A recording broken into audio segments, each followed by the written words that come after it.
Hvad sker der noget? Jeg har brugt det her mange gange.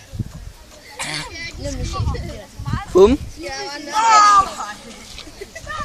Jeg har fået en trang til at rykke mig et væk. Det gør jeg også automatisk.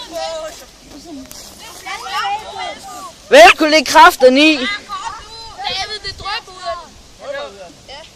af. Ej, det må det ikke. Ej, for fanden.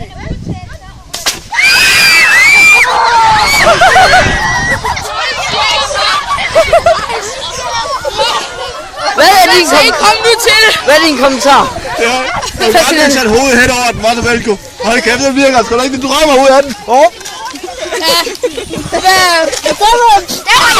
Jeg har jo styr på det. Nå, er den flækket? Nej, overhovedet ikke. Skal vi prøve igen? Jo.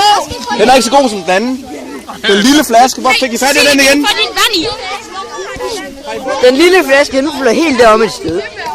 Den flyver sådan et par 100 meter op i luften. Alt for den her episode. Af hvad man nu skal kalde det. Okay.